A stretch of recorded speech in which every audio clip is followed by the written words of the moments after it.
Well, it is so good to be back sharing these pieces of plastic we called screens with you, young man. How are you? I'm very well, thank you. I'm very well. Good, Yes. good, good, How are good, you? How good. are you? Oh, divinely lovely, wonderful, and happy, Divinely lovely. Yes. and enjoying the day, enjoying the day, and of course, a big, big, gorgeous hello to everyone watching at home. Just Please join in the conversation. There is a chat system here. You can make comments, you can join in, guide the direction of the conversation, and we will share, of course, your comments. exactly. Can you tell I've been doing this sort of thing with people in my ear telling me what to say and do for direction of things for a couple of weeks now? That was very strange when I did the live with them. It was a bit, oh, I can hear somebody, Yes, yes. Right, let me move my microphone because I've already been told off for being a bit too quiet. Um, which is is this not okay? like you at all. Well, I know, I know. I've moved it away. I've moved it a bit closer now, so hopefully that's a little bit better for you. I can't address your name because it says Facebook user, but whoever you are, thank you. And of course, we are now joined, of course, by the lovely, the king of Inglemells himself, Adi Sadler. Hello, welcome to you. Hi, Welcome to you. Eddie. It's like I've got Richard on SBTV in Yes, my ear. Oh, it's Daryl. it's Daryl. You can tell by just Foghorn describing me that it's Daryl without reading the name after it. But yes, thanks for that, darling. God bless you. But yeah, it's great to be back with you online and chatting and Yeah. seeing you because I know you've been busy and I know you've been under the weather and I know um, things and life get in the way. But it's great to be sharing. And I have to say, the beard suits you, darling. Oh, thank you.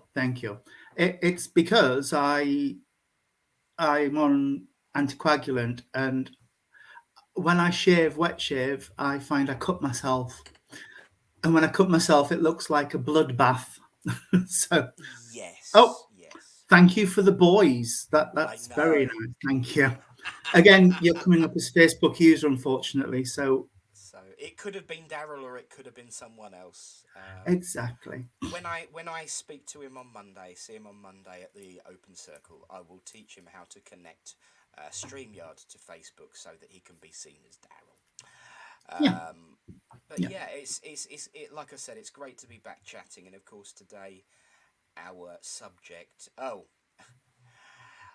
in that case, tomorrow when I come round, Mother, I will teach you how to connect StreamYard to Facebook, Mumsy. Yeah. Hello, Mum. I should have guessed from High Boys actually, because I know she calls us that. To be fair, Yes, she does. She does. Bless her. Bless her. but no, it's great, and everyone who's watching, please share. Um, yeah, I got that it was Linda Brown.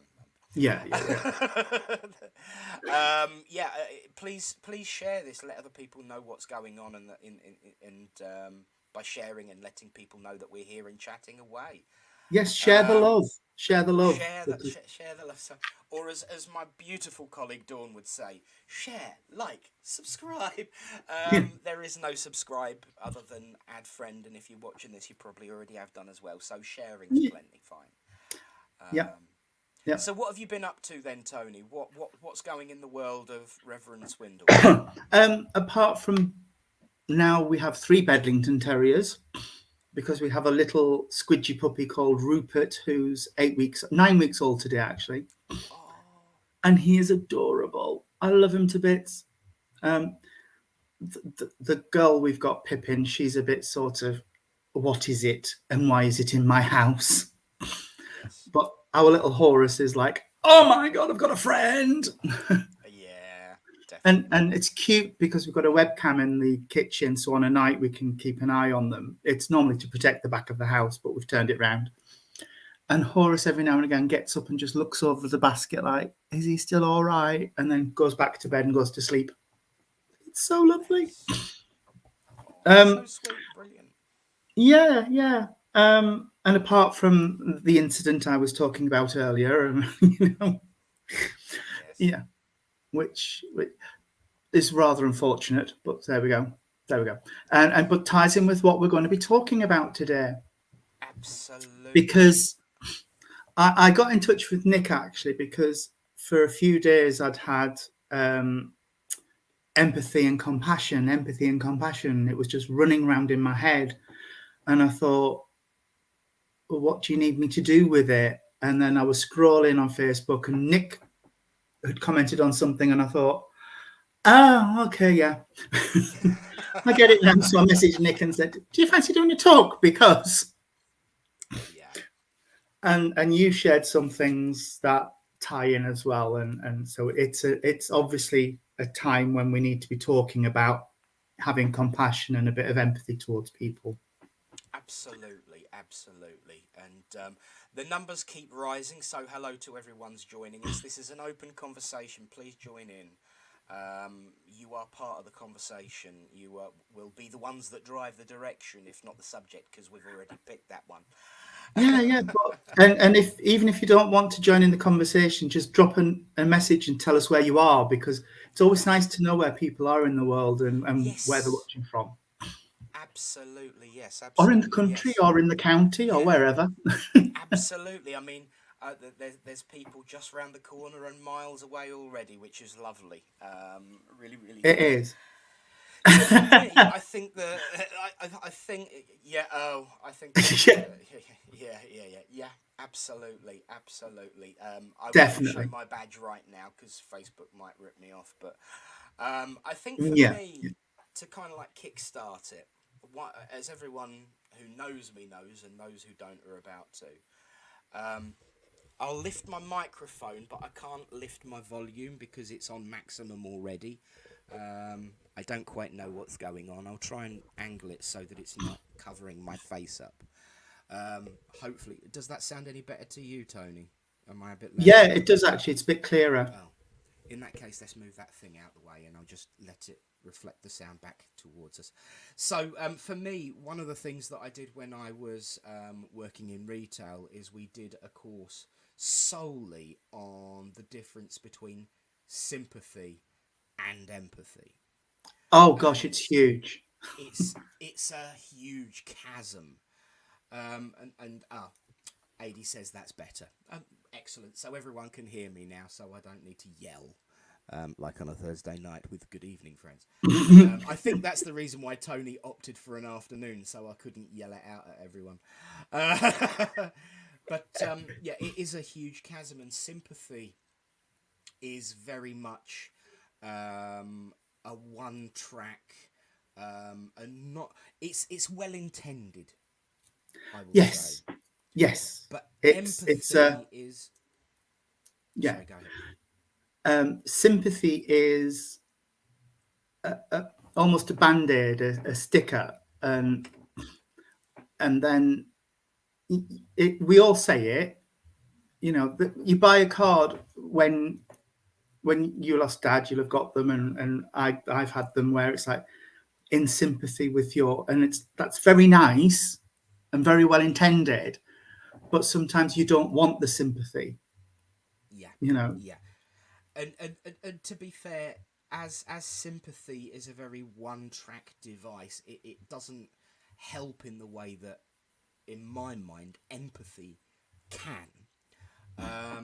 You know, and let's be honest, perfect example. In the things that I've been saying and doing over the last couple of weeks for the Alliance, for myself, for the church, is all been very much about making a difference, speaking your words with kindness and compassion, but also listening to other people's views and being aware of other people's feelings, and kind of matching the conversation to that, which is very empathetic. So if unity is the goal, for me, empathy is the lock. Yes. You know, and we are the key that can either turn that lock or leave it shut. Yeah, exactly. When I did bereavement care for a while through Cruise, which is a fantastic charity, and if anybody is suffering with grief, that's a good place to start to get some help. But for me, we were always taught that you cannot say to somebody, I know how you feel, Yeah. no matter what the situation is. I know how you feel is sympathy. Yes. Empathy is understanding that even if you have suffered the loss of a father like you did, Nick, and somebody else has lost a father and they say, I know how you. No, they don't. No, they don't, because your relationship with your father was your relationship. And that loss of that relation, that physical relationship, because we know he's still around and kicking butt, is different. So empathy is a way of saying, you are suffering, how can I help? Yeah. In whatever way, means or forms that is. But sympathy isn't. It's like a one size fits all thing, which says, Absolutely. oh, I'm sorry for your loss, and move on, you know? Yes. Yeah. And it's funny, really, how spirit put you in a position to deal with situations and speak on these situations. There was a tweet flying around a couple of days ago that I responded to, and I'll come to it in a minute, actually. Lauren Ellis, Perfect. Lauren, hello, sweet pea. Being an empathetic person is very difficult in today's world, and I find sympathy is a bit more of I feel sorry, but that's it. Yeah, it is. It is kind of like we were saying. It's very much a, well, there you go. I've done my bit. Yeah. No, no, No. you really haven't. You've just reminded the person of the pain that they're in. If it's Yeah. in the way it's used these days, sympathy on its own isn't a bad thing. It's No, no, no, how no. the sympathy is used and portrayed. Joanne Lewis, Hi, hello, Joanne. my sister from another producer. How are you, darling? Good to see you on. You see, Joanne will know that I'm full of promise and offer, and although I leave it to the last minute, I always get there. I promised her that I would do an article for, and interestingly enough, on this kind of direction, for Spirit Life magazine, of which she's editor. I said I'd do it before the end of the year, and I think I got it in on about the 29th of December. So I did as That's I Nick. promised I would. And this is the thing: sympathy is the offer of a promise, but forgetting to finish it up. Yes, yes. I feel. Yeah, Um, I see it more of, uh, I really feel for you. yeah, I really feel for you, and that's it. Where absolutely. empathy is, like I said, you are in pain. What do you need me to do? Even if it's bugger off and leave me alone for a few days, Yeah, yeah, you know, then that's it. That's fine. And I find the reason I think this was brought to my attention is that um, I've had a few instances in with my other hat on, with my rainbow hat on, yes, where people have been put into a situation where they've been made to feel that big by people saying and doing things that if you had some empathy and compassion, you would understand not to do the things that have been done. Um, like if somebody suddenly wants to be known as Joanne instead of Jonathan, yeah, then accept that and accept their choice to do that, but don't comment on the fact that, well, you're not looking very feminine yet. You know, yeah. it's that type of This thing is that's been cropping up again and again and again, and you think, what is it with people? Why can't you just live and let live? And Yeah, and you know, this is the thing. There is so much anger and spite and hatred that has, I suppose, been boiling away and starting to bubble up to the surface, really. And mm, Lauren actually makes a really valid comment. Um, I think it has a difference of respect. yeah, Yeah, yeah. absolutely. Now, I promised I'd go back to this tweet, which I thought was Oh ironically yes, appropriate. I've just to make sure that I behave myself and do as I'm supposed to.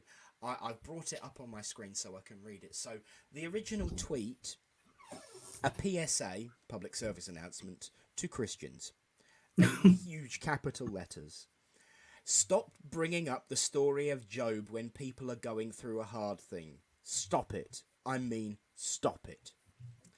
And you know what? She has a very valid point. This lady who has posted this tweet, because it comes up again and again and again in the religious tradition that every time you are being tested, every time something's going wrong, you know, all that, and it always ends up invariably in certain quarters coming back to the story of Job. And in actual fact, my response was this. Someone once said to me, it always comes back to Job, doesn't it? And my reply was, too blooming much. When people are having a tough time, I don't quote anything. I just shut up and listen. And I think that is the difference between sympathy and empathy for me personally, is that sympathy is, well, yeah, go on, I know how you feel, so it's bringing it to me rather than the person initially. Yeah, this was the training that we had in my former employer. And, you know, trying to tell this person how I deal with that situation that is, as you quite rightly pointed out, very unique and very personal, because every situation is different. Whereas if I just shut up and listen, I get to find out what that situation is like for that individual.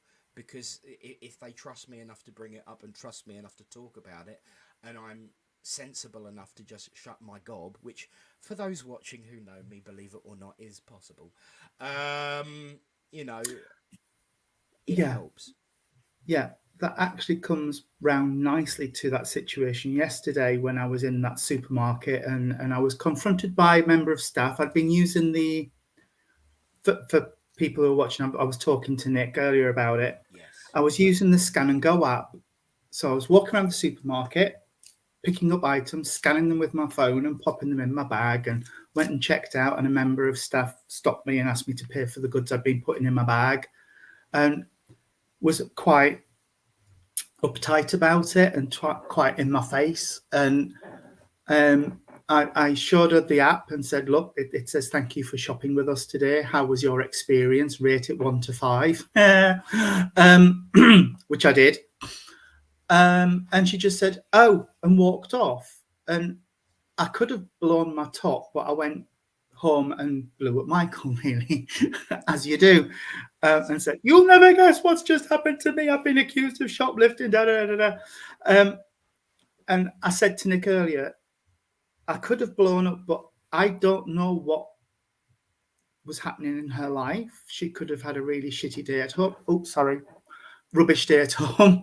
She could have, you know, and so I thought I'll go home and do it rather than do it now. And because I'm not walking in her shoes, I don't know why she acted that way towards me. So I left it. And I think that's a bit of compassion and empathy coming through.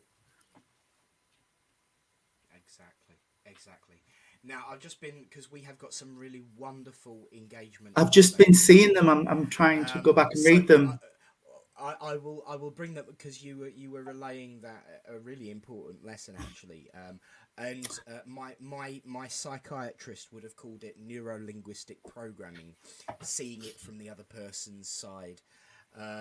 We might come to that. Richard, hello Richard. It's such a minefield. How can we possibly know just how that person is coping? I find keeping conversations simple, and more importantly, just listening, and keep your own counsel.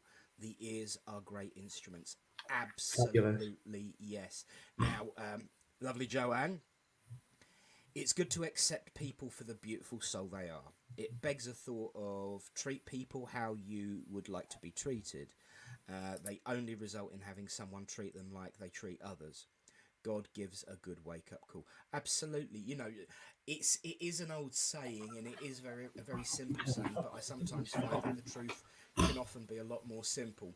Treat others as you would wish to be treated. If you don't want somebody lecturing you on how to live your life. If you don't want someone treating you disrespectfully, then you have to treat them with respect. And it can't be an excuse if someone treats you badly to just then start treating that other person badly either, because it just digs an even deeper hole. A really important message here from Anne Marie Corver. Hi, Tony. Hi, Um, Anne-Marie.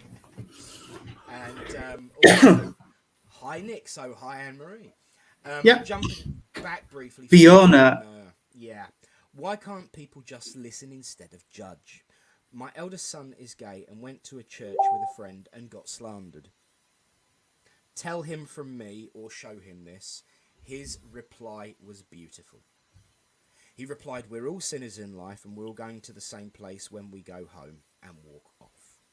Perfect. Absolutely, yes. Perfect Because response. exactly, I mean, people talk about, oh, but you're a Christian spiritualist, so at least you've got to at least turn half a cheek. Yeah, there is that validation in that kind of behaviour, but it doesn't mean that you should be walked on. It doesn't mean you shouldn't share your truth. It's just about how you share your truth. It's one of the things that I always like to go back to is, in the Old Testament, there's the phrase "an eye for an eye and a tooth for a tooth." Hmm. And then Yeshua ben Yosef, who was an excellent medium and circle leader about 2,000 years ago, sorry, Absolutely. he replied with, "Would you like to leave everyone blind and toothless then?" And that is absolutely right. But, speaking your truth in a way that someone else can understand is important, but it must be done in an uplifting way. So, I've used something similar myself, Fiona, emphasizing that, it's not for us to judge other people, as was said previously. So thank you for sharing that, actually, Fiona, Yeah, Fiona, that's wonderful. and tell your son I completely agree, and I'll save him a seat on the bus when I get up there. The one that Exactly.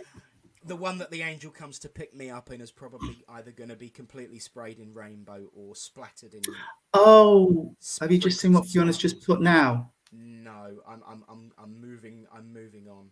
Anne Oh, Marie was just concerned that you'd got accused of shoplifting. I know. I know. The fact that you gave two for feedback speaks volumes rather than moaning to the. So yeah, it's about speaking your truth in a way Mm, that is polite. Now, back to Anne Marie. Sorry, I do apologise, Fiona. Back to Fiona. Fiona. It's sad as he wouldn't go back, and it's something he wanted to do with his friend. He suffers with severe anxiety, and it took a lot for him to go there. And this is the thing: as much as he did the right thing and behaved in the right way and gave the right response, what response was he feeling internally? And that is where, you know, that is where the whole crux of the matter lies. Yeah, exactly. It's about thinking about your words, because words have consequences, and words can damage in a way that a slap or a punch doesn't. And to quote my mum and probably lots of other people's mums on here, if you can't say anything nice, then shut up. Yeah, absolutely. Or Keep as your counsel. You know. or yeah, shut up, keep your counsel, or as my mother and grandmother would have said, shut your trap. Yeah. And Exactly. And that Fiona, actually comes up in Lauren says she didn't consider my emotions when she where is it when she told me to pay. Yeah, you do not know what that person is going through today, and your words could tip them over the edge. And yes, so that's what it is. Exactly. um, She could have just said, I want to check your scan. But yeah, yeah, exactly. And I'm trying. Blessed be to the poor mouse who's going nuts now. But thank you, everybody. This is brilliant the way you're it all is. behaving. It's absolutely what we're here Um, for. Anne-Marie says, I hate the way some people are treated, and I don't care who you are. I always respect and love everybody. There is enough hate in the world without us all shouting and screaming at each other, and I will add to that, Anne-Marie, adding to it. And, you know, it's a sad, just nipping back to Fiona's son, it's a really sad thing that, as you said, you know, words last longer than punches, because a bruise will fade, but a memory will stay in the head forever. Exactly. And Exactly. and whilst I'm trying not to be the sympathetic side of it, more the empathetic side of it, I get where Fiona is coming from her words, because I myself have been there, obviously. You know, the reason I'm not an Anglican minister, because that's what I actually wanted to do. I was raised a good Church of England boy. Really? Yeah, I wanted. This is what Wow, I me always wanted too. to do. This is what I always wanted to do. But would I really go into an organisation and fly the flag for an organisation that hated me? No. Because bear in mind, I was making my decisions on what I wanted to do in my life in 1995. In 1995, I was 16. On my 16th birthday, the age of consent for same-sex relationships was 21. 5 days later, it dropped to 18. And most importantly, Section 28 was another 9 years from being revoked. So education Mm. was in no way helpful. And I'm wanting to do this because I believe passionately about what I'm doing and what I believe, even if it was a different track to what everyone else was saying. So I Sorry, I've decided just. against it. No, you're Mm. fine. And you know, at the end of the day, I couldn't go into that because I knew I would be hated, and I wasn't prepared to keep myself secret. You know, No, I wasn't no. prepared to hide anything about myself. So, absolute kudos to your son. And the unfortunate thing in that situation really is that he behaved in a wonderful, compassionate manner and spoke his truth politely, and yet he still feels rubbish and can't do something that he wanted to do. Yeah, I actually have the same story. I've always wanted to serve, and I've always wanted to serve God and Christ. But what tipped me over the edge was when I moved here with Michael, and I'd hidden myself for 30 years at that point, and I wasn't prepared to do it again. So I went to the church here for a few weeks, and then as you get to know people, you open up a little bit more, and I spoke my truth. And the next week, I was refused communion, Yeah, and yeah, I thought, no, no, no, no, that's not for me. Christianity's not for me, and I just shut down. yeah. And then I found this insane person on Facebook who led me back and opened my eyes, and I thought, no, there is a place where I belong and where I fit, and that's been quite a journey in itself, to the realization of things aren't always how they appear, and Yeah, people have masks that you can't see behind all the time. So yes. you find a different path again. Absolutely, But, absolutely. And you but keep... never give it up. Never give up on it. Hold your Absolutely. truth. Hold your truth. I think the And I would say that important... to Fiona's son. Hold Yes, your truth yeah. in your I think... heart. His relationship with Christ is his personal relationship. Nobody Yes, has the right to say what what his path is, and what God thinks about him. Nobody. Not me, not Nick.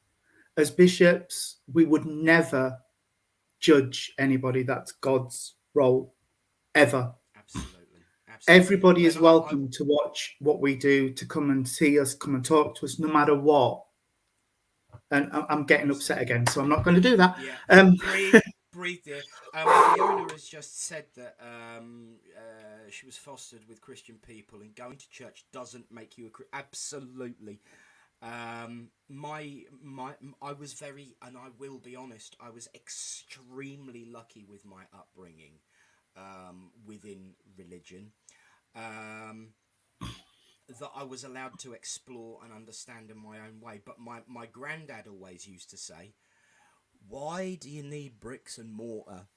He built the place you're standing on, you can do it anywhere. And that was his way of saying, it's about what's inside, not a set of bricks and mortar.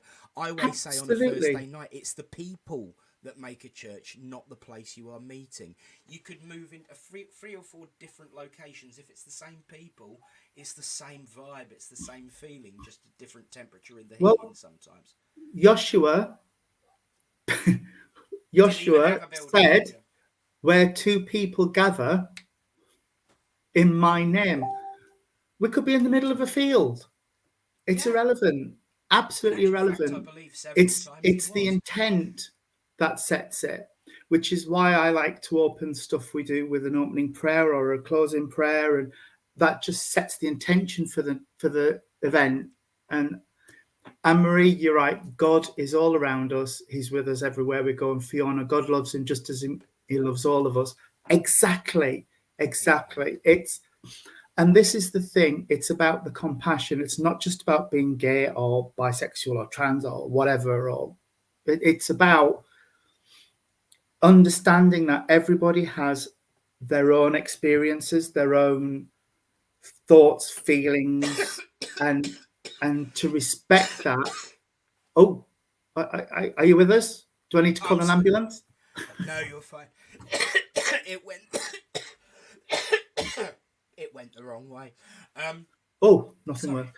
But yeah, it's about your truth and your relationship with the divine, whether you call it God, Christ, Buddha, Muhammad, whatever. It's about your personal relationship with them, and respecting that truth, respecting Nick's truth, Lauren's, Michael's, whoever, and just Yeah, allowing them to have that and explore it themselves. absolutely. I have got to say, I love what Lauren has said. I'm just going to bring it up, but there's a Yeah. caveat to that because, in my honest opinion, I'm sure that's what IMHO means these days. Yes, it is. I don't think we Humble. can rely It's on in my humble writings from. opinion. Yeah, in my humble opinion, right. It's similar. I don't Mm. think we can rely on writings from 2,000 odd years ago and the ancient translations. We have moved on in society, and ye harm none, do what they will. Now, two things on that. I totally agree. As a Christian spiritualist, I take an interest, and I've got one on the shelf behind me and ahead of me. I'm curious about what's there for the cult, and I'm always very much aware of the cultural context.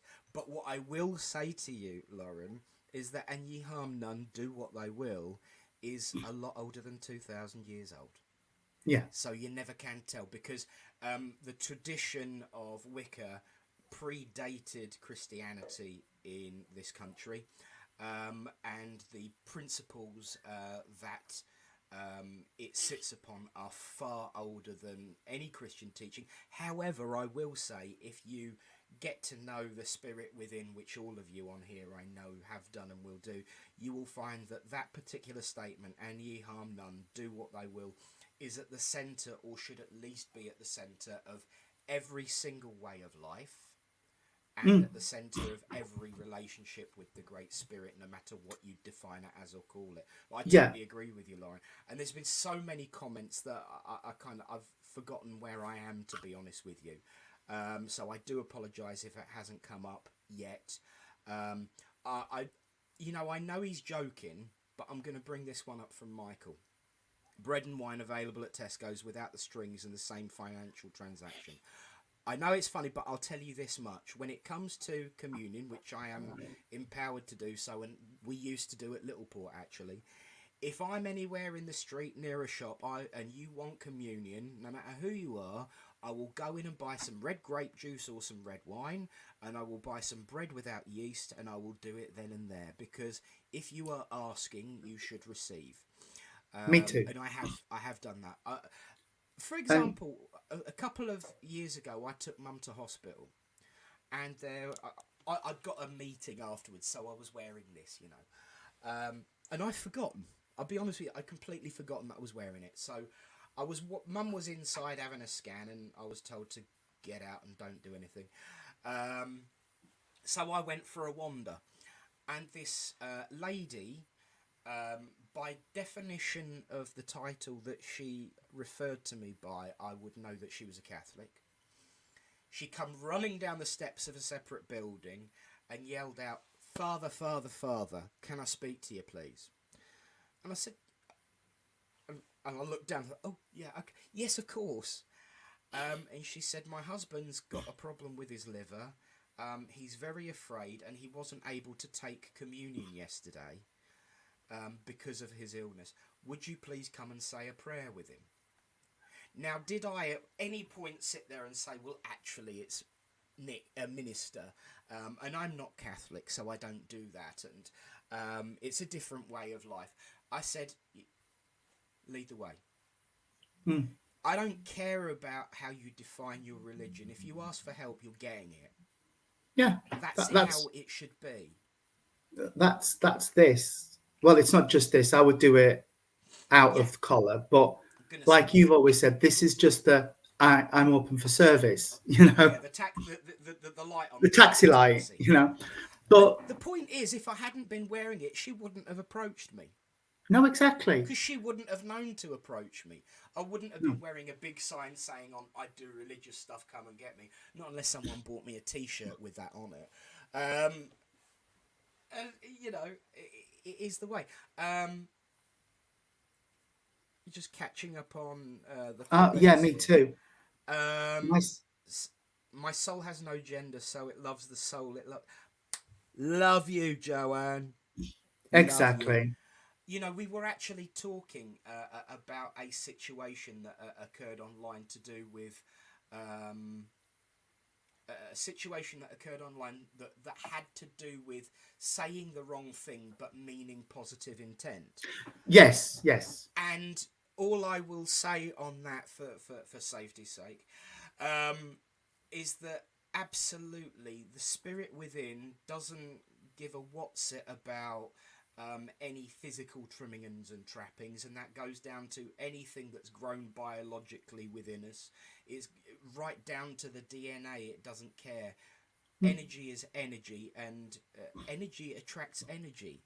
You know, you've only got to stick your finger on a plasma ball to know that energy will come flying towards the closest active thing that's going on.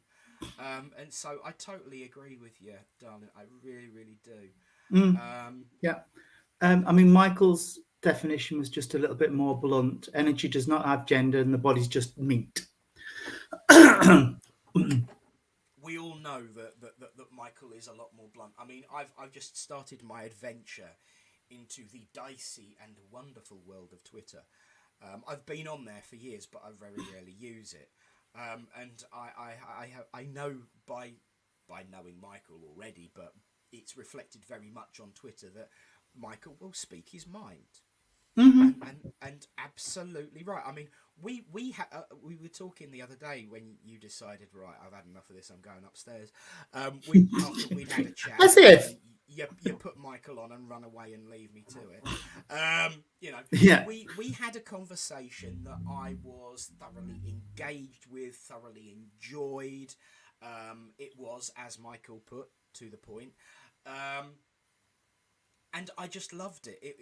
It gives me the opportunity when I'm having a conversation like that to consider what I'm thinking and how I would use words and phrases with other people in a safe and secure environment, so that I can be empathetic and more empathetic in the words that I am using. But as I said to him, if we were having that conversation in a coffee shop, they'd looked at both of us and said, "Do you hate each other? Because you're being very, very firm with your wording." But actually, I like that kind of conversation with someone that I trust, like I do Michael, because it helps me to think about, well, actually, I could have said that a little bit different. I could have said that a little bit different. I could have said that a little bit different. I could have worded that a little bit better. And it helps me develop my way of communicating with people in a more honest and open. but also equally empathetic manner. Yes, because like you just said about that situation we were discussing off air, that we can say things with the best of intentions, but it can hurt somebody or trigger somebody in a way that we didn't anticipate. Yes. So to have that opportunity to run things past each other and debate it and talk about it gives us the opportunity to reflect on our words, because as we said, the person in that situation didn't mean to cause the pain and upset that came from it. And yes, Michael, debate should be open, and it's not about winning, but understanding people's different point of views. Absolutely. And I have to say, actually, I don't think either of us won or lost in that conversation, because I think, be honest with you, we both knew that we were coming from the same page. We were just discussing the different directions in which we were going. And the way we would address that. And, I absolutely agree. And I like to think that it was an open conversation that we had, and no one aimed to win. I know you didn't aim to win, and I'm certain that I had no intention of winning, because I'd already said right from the get-go, I don't know the answer to this. No, But only it's by having that open and polite debate can we potentially find a direction by getting other people's views. exactly. And even if somebody's coming from a completely different standpoint to you, that's all right. I know I'm going back to the rainbow again. I'm a chair of the We Rainbow have to Project. draw reference on what we know. Yeah. There's a whole thing about J.K. Rowling and her views on trans people, but they're her views. And I've always said, I will fight to the death for her right to have her views and to express her views. Yeah. She has to understand that having those views and airing those views comes with consequences. Yes. So I would happily have a debate with her and talk to her, but do I agree with her? Absolutely not. Can I condone what she said? Absolutely not. But she has the right to express that, as does everybody. And it's respecting people enough to understand that you don't have to agree with them, but they have the right to say it. They absolutely have the right to say it. And just quickly, Anne-Marie, yes, of course, just let me know when you're opening your shop and I will come and do that for you. Just, I saw it go up and it's been in my head. Sorry. So, Lauren says, without open and emotive conversation, we cannot truly understand others. It's respecting the differences, not hating them. Amen. Yeah. Anne-Marie follows up with, everyone has the right to have an opinion, however, sometimes they need to keep to themselves, or at least think about how it's worded. Yes. And this is the thing, I could, in theory, turn around to someone and say, I think what you have just done is wrong. I do not agree with what you have just done. I can understand that you have reasons for doing what you have just done, but I can't sit in good conscience and agree. Or I could just say, you're just horrible, you are. Why did you do that? I don't like you anymore. Yeah. Well, there is a major difference, because the first one is leaving an opportunity for dialogue to grow and not shut it down. to be made, and you, that's exactly the right word, to shut it down. And the one thing we know in spiritualism, shutting down does not make it work. No, absolutely not. Fiona, lovely of you to join. Bye, darling. It's been lovely. Thank you for your contributions. And pass our love on to your son. Yes, please do. And bookmark the moment, 45 minutes and 58 seconds. You could probably catch up later if you so wished. Yeah. But yeah, you and especially in our role, how would that impact somebody if we just said, "Oh God, you're talking absolute rubbish," and please don't repeat that. That's horrible. You know, we have to leave it open and get them to reflect on why they're feeling that way, and try and educate. And if that doesn't work, then tasers. Absolutely, get your taser out. You know, again, you know, Anne-Marie, Sorry, being flippant. absolutely. No, no, no, no, no. I think you need flippancy, especially in difficult situations, because as you know, I love humour, and I think unless we are light about things, I know we have to be deep at moments, but the whole point is if we're deep about everything, it's just. But if we Yeah, have a giggle and make light of some things, sometimes you know it brings the energy back up. I did just briefly share Anne Marie's comment, and absolutely another way of putting it. And Lauren's, I love agree to disagree, or I respect your opinion, but I'm going to share, and it is making light of it. Um, I respect your opinion, but the only time that a conversation turns in a direction with butts in it is when people are showing their asses. mm, yeah, And, you know, it is, you know, you can't say I respect you, but, because it's instantly saying I don't. I respect your opinion. Don't butt it. Just forget the buts. You know, yeah. I can't stand with it. But I'm not going to tell you that you're wrong because, oh, hang on, I'm getting away. I'm getting away from the microphone again. I do Mm. apologise. I'll keep leaning forward, darling. I keep leaning forward. And yeah, another good point from Michael. Silenced people become dangerous, and it is that bubbling of the pot. Yeah, That sympathy just silences. yeah, yes. Empathy engages a conversation. Exactly, exactly. And that is where you can end up with riots and things when a group of people feel like they've been oppressed and silenced. It can bubble and bubble and bubble, and then it's got to go somewhere. Yeah, Dialogue, dialogue, dialogue is what I absolutely. would say. And And in actual fact, if I may, it brings me back to this time last week. In actual fact, um, many of you watching may know that I posted a video in response to a situation that occurred a week today ago. Um, I voiced my opinion. I don't believe that I was rude to anybody, and I have to say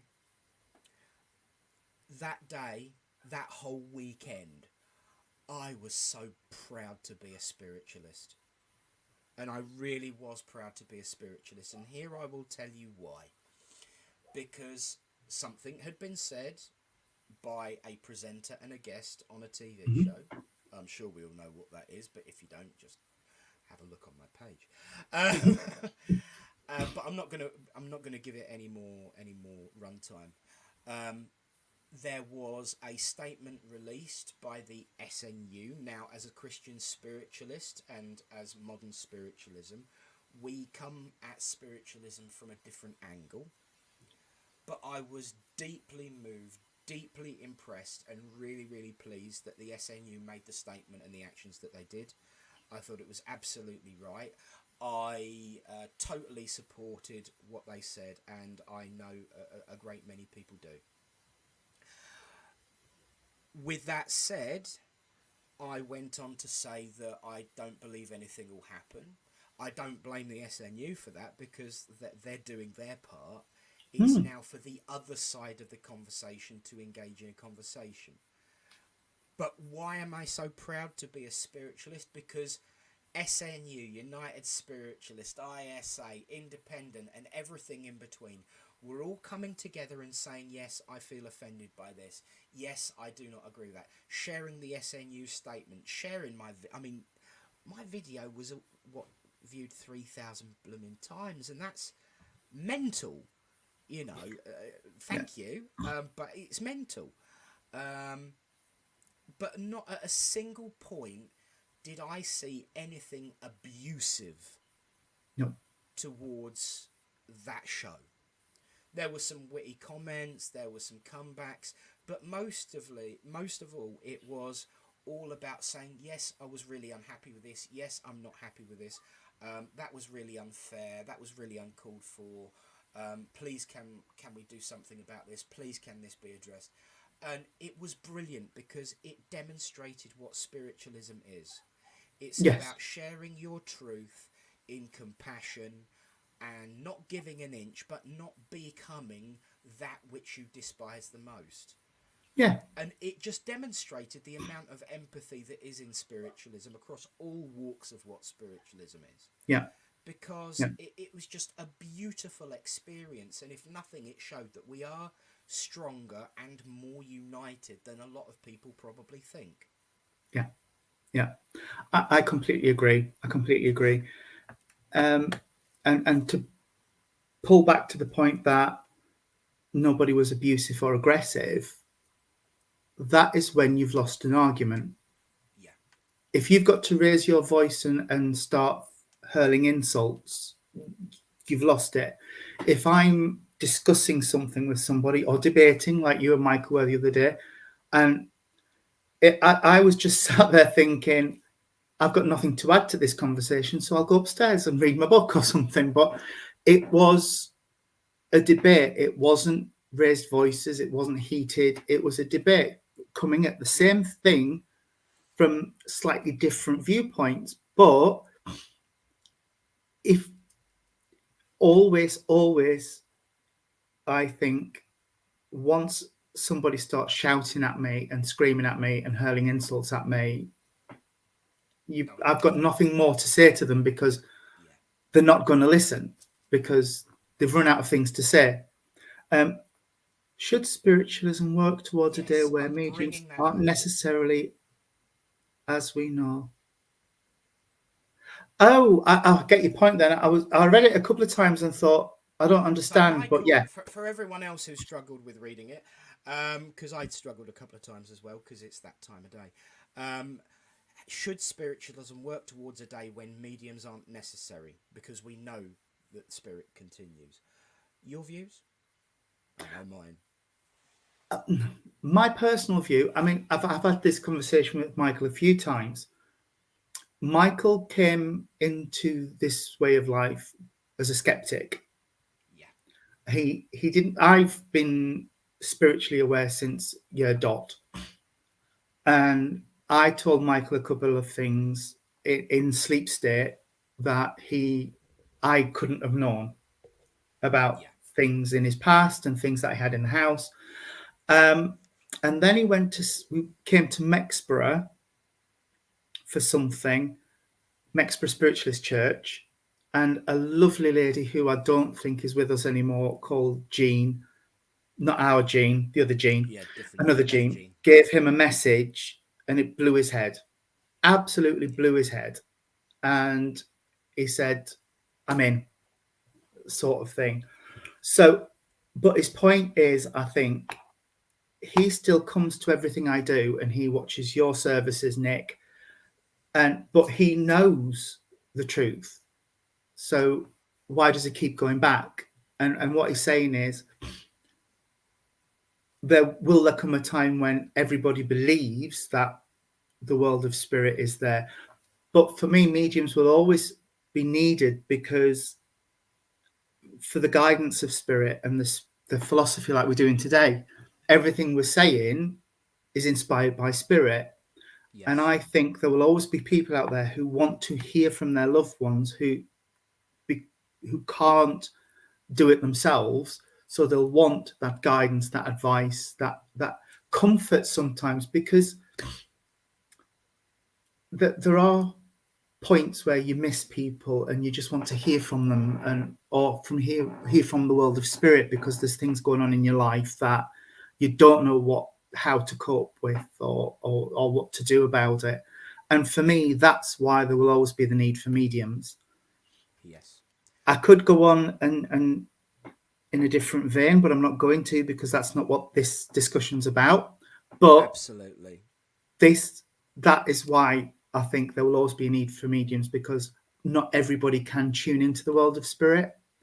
and there will always be that need for that reassurance and comfort, even though you know that they're there. Yeah. I do. I know they're there, but if you give me a message from somebody, I'll be ecstatic. I'll be over the moon. So, Yeah, absolutely. I'm going to share a couple of comments before I share my view on that. okay. And in actual fact, I'm really, really quite chuffed with Michael's last comment, so that will be coming up as well. Lauren says that Nick openly offers development, but not everyone is willing to be open to the thought. People are scared of what they don't know. Bingo. Yeah, absolutely. Absolutely. Another comment I totally agree with, and I've got to say this because I've been saying this for the last 24 years. Yes, Tim. Tim was one of the first mediums that I actually ever saw working back in the day when I first got into spiritualism. And to be in the company of spirit is a very comforting experience, so people will always return to do it again and again and again. Absolutely, and that ties in very much with what you said about coming back and coming back. Mm. Now, I love to hear this from what we could deem as a former skeptic. My point is that if 1,000 mediums gave me duff information, it doesn't change the fact that she was 100% correct in details. And that is an amazing thing to hear from someone who was skeptical, but has had their proof and has had their truth. And that really is a great thing to hear. Anne-Marie kicks in with, I will never ever stop wanting to hear from my loved ones. I would speak to a medium every day if I could. Bless The you. thing is, for me, is this, and yeah, absolutely, it's so much wonderful things to hear. And I absolutely agree, and thank you for the plug, Lauren, because my open circle online is now available. See details on the Facebook page. I'm not going to plug it too much because that's not the point of today. Mondays and Wednesdays, 2 p.m. and later in the afternoon on a Wednesday. I'll do it for you, Nick. Bless you. It really is fun, and I do like helping people to develop. My thoughts are this. I think there will always be mediums. Will we interact and behave in the same way? The goal is no. And bear with me on this one. The goal is no. Mm-hmm. Not everyone can be a medium by definition of they're not open to it, but everyone has the right to be a medium. Everyone has the innate and intrinsic ability, but they are sometimes closed to it for whatever reason. Mm-hmm. That said, the job of me as a medium who is, a little bit on my journey as a developing medium, because it never stops, but someone who's in a position where I can share it and help others to follow that path, is to make this generation that we are working on now better than my generation and the generation before, so that the evidence becomes better, the evidence becomes stronger, people feel more embraced and more loved. But I would love to see more people accepting and developing their own mediumistic abilities, so that if you need a message, rather than waiting till Thursday night, you can lean over the fence and say, do you want to come round for a cup of tea? Having a real day and I really need to hear from Mum today. Can you come round and give me a read, and then I'll give you a cuppa to your neighbour? That would be a beautiful world where we can all be each other's mediums. Yes. Because as you and I both know, as mediums, we still need that connection, and that not so much in our point of development proof for ourselves, but that contact and that connection that Tim was talking about, for example, of just, yeah, I know that you're there, but I really could do with a hello today.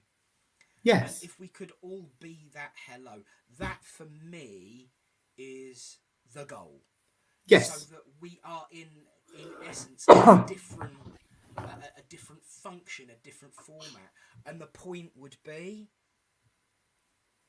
we would not need to walk around wearing this for someone to say, excuse me, I need help. Yes. Yeah. I completely agree with that. Absolutely. I would love to think that people would approach me in the street without this. And can I just pick up on something? Oh, the Yes, because messages are coming in. Hang on. there's a Joanne, lot of comments. Joanne Joanne, Lewis. yes. Can I just pick up on a little point? Just a tiny little thing. I completely agree with what you've said. Everybody's on a journey to enlightenment, to that goal of understanding. But the bit about is up to God, I'm not necessarily with that, because my understanding and my belief, and I'm happy to be wrong, but it's just how I understand it and how I believe and view it, is that we are born and we have free will. And the life experiences we have and the learning is up to us. If we want to open our minds and our hearts, we can, but a lot of people don't. And that's not determined by God. I think that is our journey. God just sends the spirit to earth to have this physical experience. And this is sort of where the reincarnation, do we, don't we thing, and we all have different opinions on that. It may take us several cycles to learn things, but that's down to us. That's not down to God. God is open and allows us our own journeys. It's much like we are as parents. We say God the Father, and as parents, certainly Michael and I and Claire, Ben's mum, we've given Ben tools. What Ben does with them is up to him. Yeah. And that's the thing. I think I see God as that parental figure who says, go on, child, off you go. There you are, out in the world. I'm here for you if you need me. But you have to make your own way, and you have to make your own mistakes and learn from them. Is my view. And I agree with Lauren in that we are on that journey, and we're all on different paths, and we're all, and I strongly believe that we have people put in our paths when we need them by God. If we make use of them, that's down to us.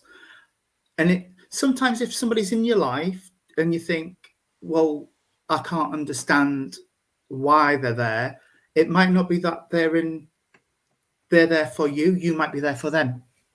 Just saying. So at the end of the day, it could very well be that those people put on our paths is what Joanne was referring to. It's God's influence on the path, trying to steer us in a direction that might be helpful. But at the end of the day, we're still gonna, as the old saying goes, you can take a horse to water, but you can't make it drink. Exactly, it's our free will, but we might end up ignoring it. Thank you for everyone's suggestion of it being an awesome idea. By the way, I'd like to think that that's the future. We do have to look to the past as well, as Tim quite rightly points out. If we look back in history, mediums of the past and mediumship of the past was presented in a completely different way to modern mediumship. Completely. Hopefully, mediums of the future or mediums of the future or present their leadership in a completely different way to how we present our mediumship today. Absolutely, and I'm convinced that will be the way it is, because mediumship is far, far older than modern spiritualism. As my producer on a Monday would want me to mention frequently, as he frequently whispers in my ear to do so. And it's telling. I just want to say hello to Christine because I haven't had a chance yet. Hello, babe. I love working with spirit, bringing happiness to those wanting a message. This is the point. Mediumship is not just about us, it's about being beneficial to others. And just briefly jumping back to Tim's comment about the past, I shared a post a little while ago that I shared originally a year ago about the beginnings of modern spiritualism. Yeah. Just regarding the 7 principles, because if you skim the surface of it, and let's be honest, we're all a little bit like that. We skim the facts that we are given, and if it sits well with us, we take an interest, might dig a little deeper. When we talk about spiritualism, we have to be very careful, in particular of talking about modern spiritualism. And I love the fact that Tim has actually made the point of establishing that there is a difference between mediumship current and modern mediumship now. If you go back, even if you go back 100 years, it was a lot more physical. It was a lot more seances. It was all very close, sitting around, holding hands around tables and all stuff like that, and all sitting in back rooms because it was illegal. Now it's all very open and honest, and people standing up on a platform and microphones and sitting in their houses chatting away on their laptops and their phones and devices. And it is a very, very different situation now to what it was.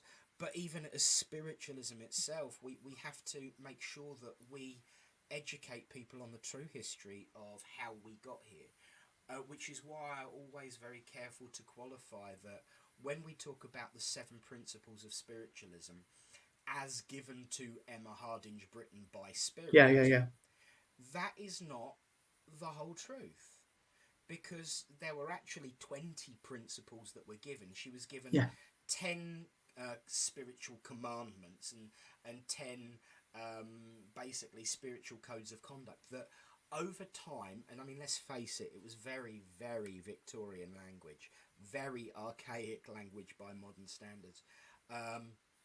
It was shimmied and boiled and moved around by mediums with the help of spirit to give us the 7 principles. But we can't say that the 7 principles were given to Emma Hardinge Britten, because they weren't. What we have as the 7 principles now are a product and evolved growth of development and understanding since what was given to Emma Hardinge Britten. But even when she was first sharing them out, it wasn't in one go that they were given, because at first there were 4, and then there were 6, and then there were 10, because they evolved with her over time, with her friends in spirit and the seances she was passing on. So everything evolves and everything grows, but it's important to look at the detail. And I think that is what ties in with empathy, because sympathy is, oh, here's the rules, get on with it. Empathy is, here's what we live by now, but in actual fact, they were formed by this, and there might be something in there that helps you understand it better. And that's why I like to share them as a whole overarching thing. Yeah. Because there is depth that gets lost in simplification. Joanne, bless her, has just come back. I 100% agree. I was just saying that they may not get to fully enlightened in this lifetime, but exactly they may, and absolutely, and who knows what shape or form that next life is.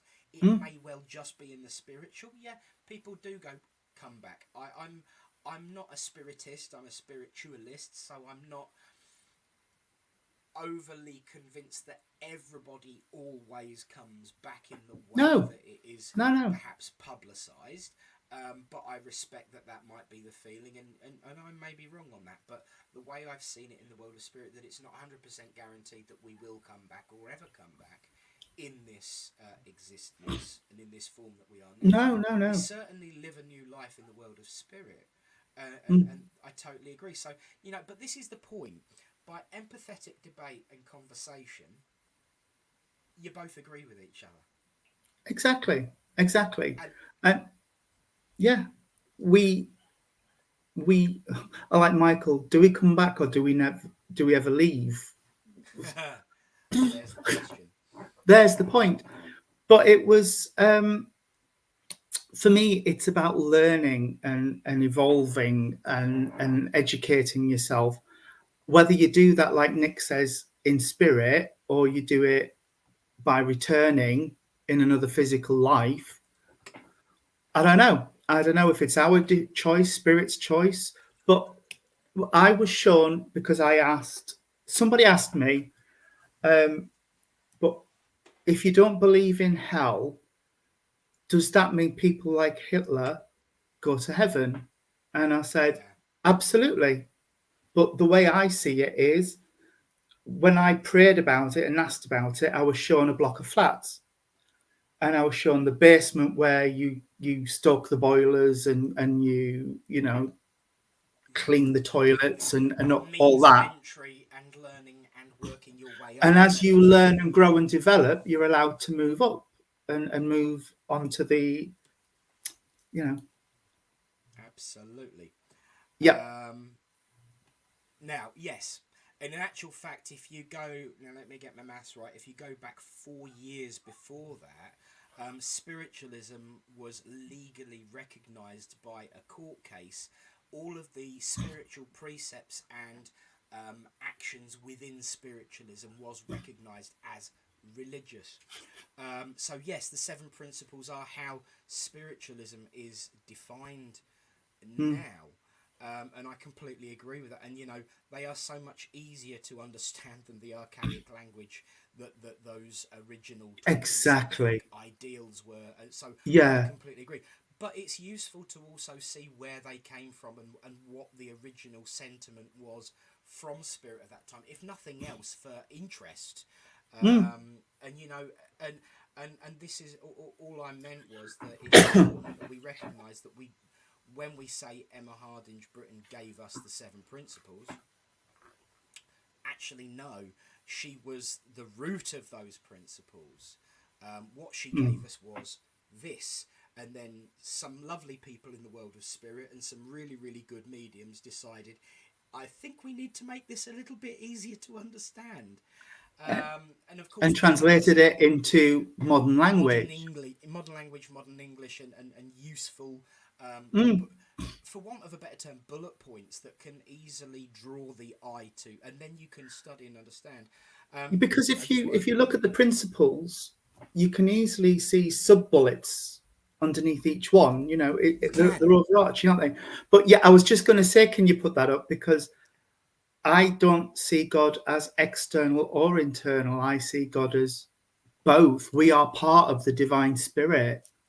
yeah, You said it beautifully once, Nick, when you said that God couldn't understand itself. So it sent off bits. It created universe and earth it and everything broke else, itself down into little bits of pieces to help it and understand itself. sent parts of it down to have a physical experience. And so I think the answer to Tim's point would be both, Yeah, because there is the external energy, the divine spirit, and we return to join the divine spirit when this physical life ends, yeah, just how I've been given it from my guides and inspirers. and And obviously yes, Tony is Michael, just. Buxton was like God's waiting room. And Tim, I will say that Tony has already outed me that for me it's option three. Yeah, and it is, we have a, no matter what walk of life you're in, whether it's spiritualism, Christianity, or other, because there are so many. I believe it's a very personal relationship with the Great Spirit that you should have, that you do have, whether you have one or not. It's a very personal relationship, and it has to be.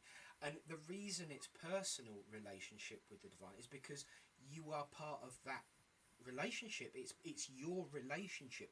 I as an individual have a very different relationship with Tony, in the sense that Tony would have a very different relationship in the way he would speak to me, converse with me, feel about me to someone else, and we're all the same.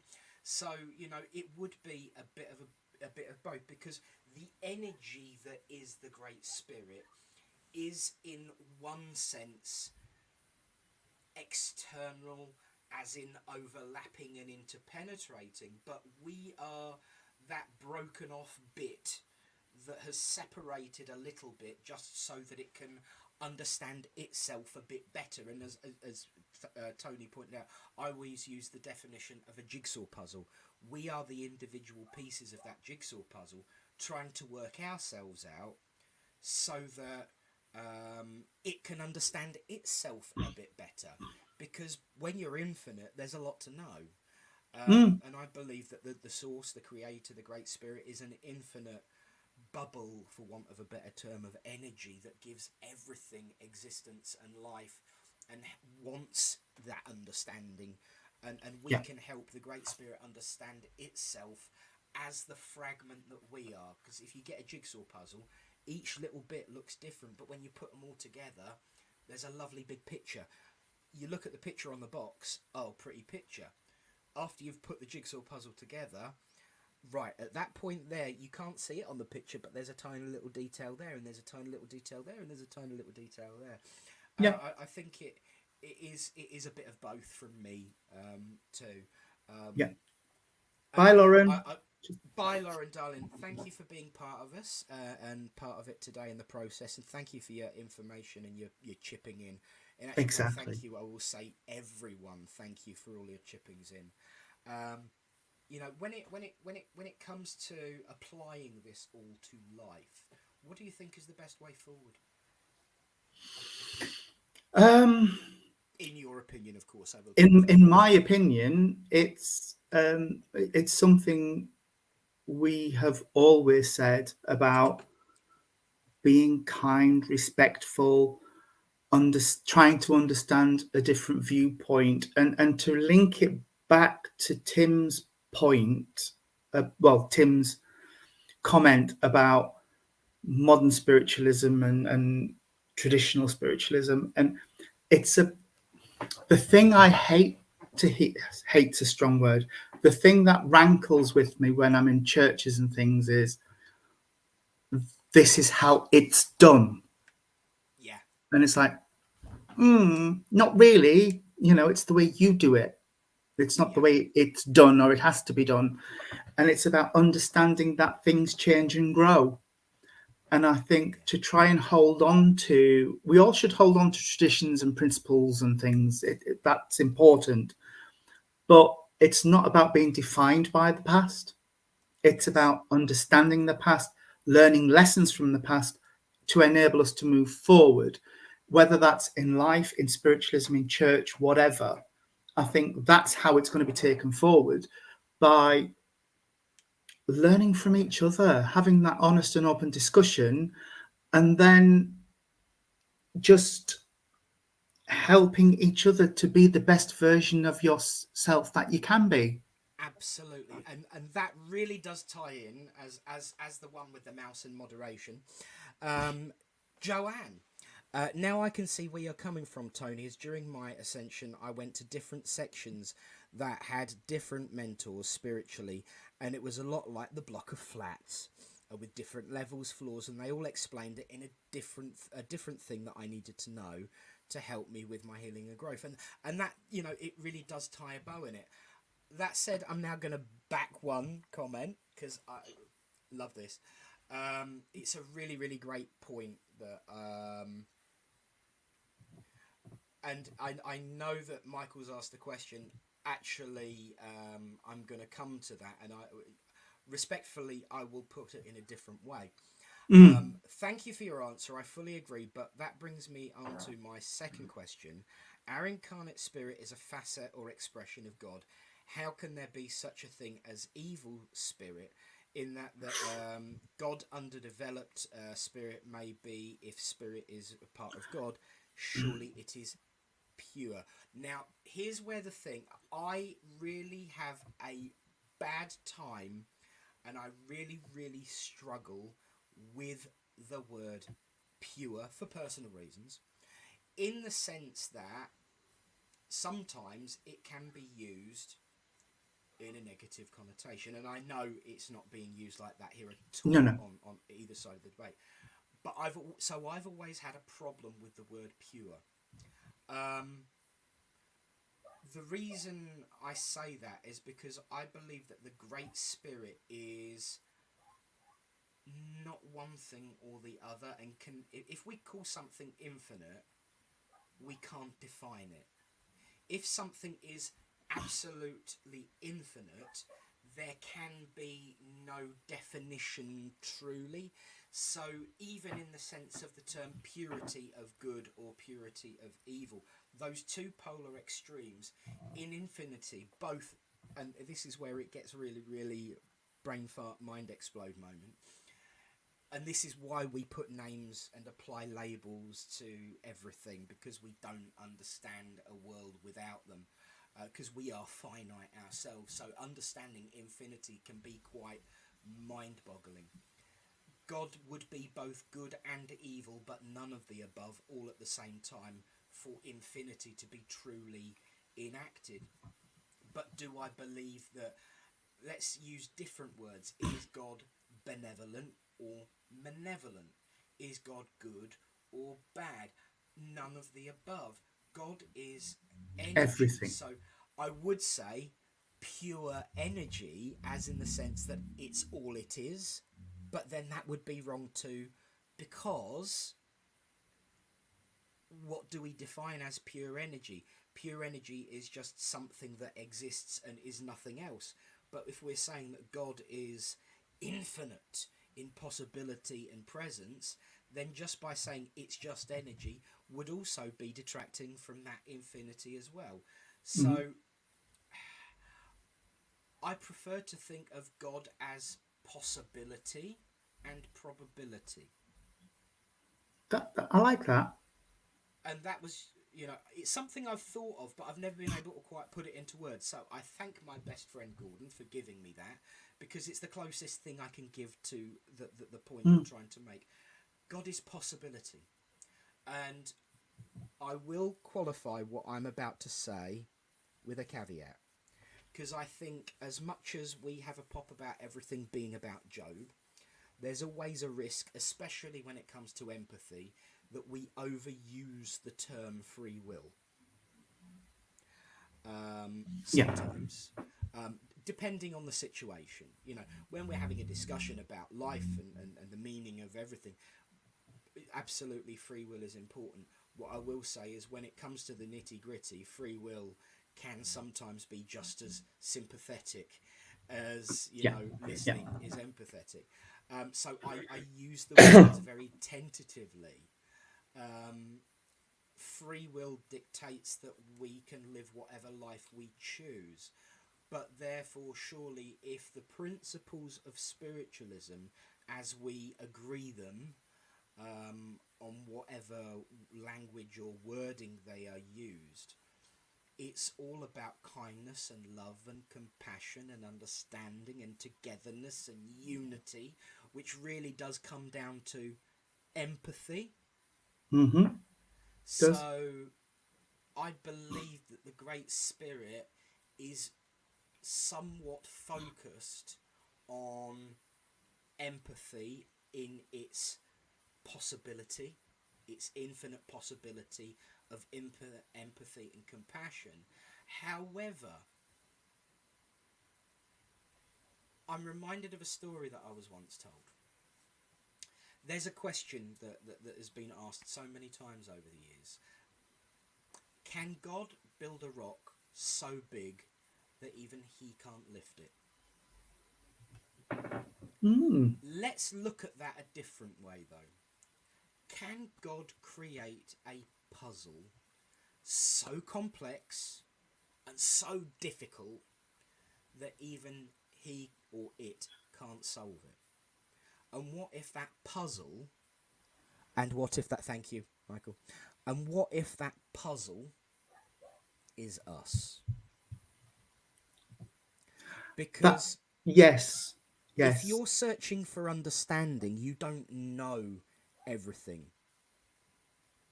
And I very much believe that we are God made manifest, trying to understand itself. So I don't believe that God knows everything, because it's infinite as well. So it doesn't fully know itself, because it's always got something new to learn about itself. And wouldn't it look at the dynamic of opposites? So it would look at, well, there is good in the world and there is also bad in the world. I won't say evil because I think that's a bit Yeah, strong. it that word needs to be reserved for very special occasions. I totally It agree. does. It does. There are evil people in the world, but I don't think all bad acts are necessarily evil.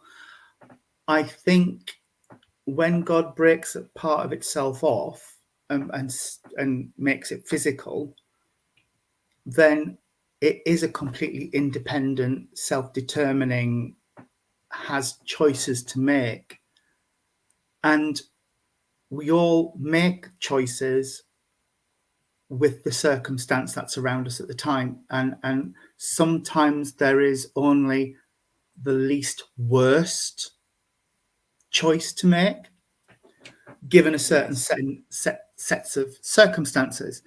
And I always go back to something that was said to me, and I use it on a regular basis, that people will say to me, all right, if God is good and God is all knowing and encompassing, why is the cancer in the world? And it's cancer is a physiological response in a body. It's a physical thing. And God will put everything in your path to try and help you with that. But God is not in the cancer, God is in the reaction. And that's where I think that ties into the same sort of thing that Tim was Yeah, asking about. and It's about, Tim has just actually updated us. The measure of good and bad is surely an individual's subjective opinion. Absolutely. And I think yeah, what you were saying just then kind of backs that up. And I agree, which is why we have to be careful with the words good and evil. And if you are searching for understanding, you have to understand, for want of a better term, the two sides of the coin until exactly. you That's what I was trying to realise. say. Yeah, You want until to you understand realise it. there's actually a third side of the coin, which is the edge and a blend of both sides. Yeah. Which And I, that ties you know, back to Michael's point about why would God be pure? If God is the learning model, then it can't be pure and perfect, which is what you were saying, Nick, that yeah, God is so infinite that it can't understand everything and it can't, so it has to explore and experience things, which it's doing through us. And yes, Michael, evil is a sociological construct. yeah, I did psychology and sociology in university, and part of that was criminology and reading interviews with the one that sticks out is Jeffrey Dahmer. yeah, And if I didn't know who it was and I was just reading the conversations that were in front of me, I would want to know that guy yeah, because he was very personable and very. He's somebody I would like to have got to know. But then there's this other side to him where when his lovers wanted to leave him, he couldn't cope with that. And yeah. and something took over and he made those choices to try and keep them with him. And that for me just strikes as that person made those things happen and they were his way of coping with the world. And we label that as evil, Yes, if you understand what I'm saying. So yes, it's a absolutely. sociological and a psychological construct that we've done. We've given that a label, those actions a Yes, label. And what degree of bad becomes evil? exactly. And in actual fact, I can't remember. I might be wrong. I saw something earlier on. I think it was from Joanne, funnily enough, who I hope you're still with us. And it kind of like ties in with everything you've just said, everything that Michael said. It certainly wraps around the question that Tim's asked, and I think puts a really nice bow on everything. If Hmm. I if I am incorrect on who shared this earlier on, I apologise. I will try and find it, but although it's probably unlikely that I will, because Facebook's pretty big.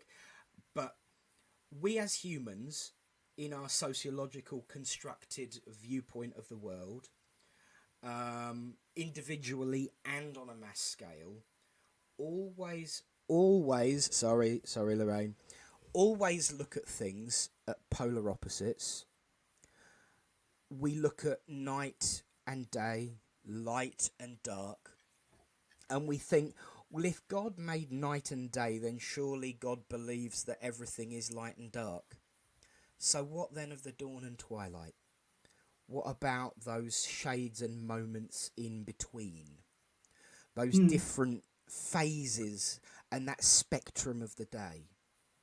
Yes, there is light and dark, and there are two extremes, but there are so many shades and so much more shades in between those two moments that we But tend to also, forget. Nick, yes, it's going dark here, but our friend, Michael and mine, lives in New Zealand. It's just becoming dawn there. Yeah, So it's just you're experiencing that thing at a different time. yes, exactly. And it is within those individual moments that we understand what those shades are.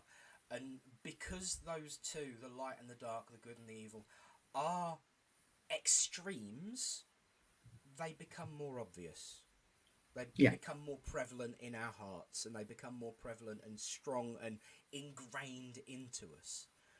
And it is, thank you, it is at those times that we ditch sympathy and must use empathy to yeah, unite and remind each other that there are different shades, different levels, different flaws, different absolutely. colours, different shapes, and that everything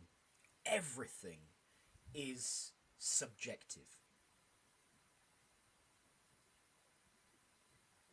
And I will just say I have got an arm on my mic. It's just at its full length.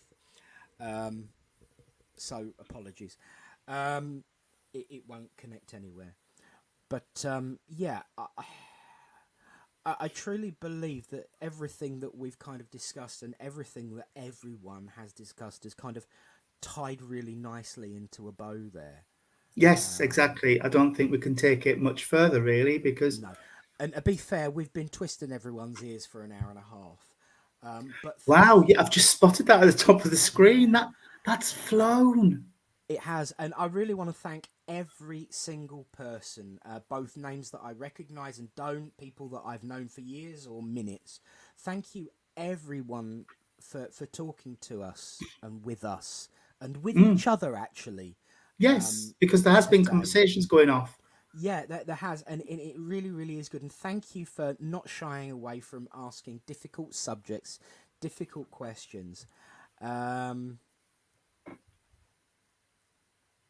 What really yeah, blows my mind is every time we come on to do something like this, people engage. yeah, it's brilliant. It absolutely blows my head that you do this. Just ponder this. It's a great spring. Can you imagine how infinity would feel if you knew everything and had experienced everything all at once? Yeah, exactly. I'm assuming as young Daryl fixed his connection, that's mother. Mm, If not, I apologise and thank you to whoever you were. yes, yes. Joanne, I've had a great time. Joanne, Thank you both. Yeah, your contributions have been amazing. They really have. Everybody's have.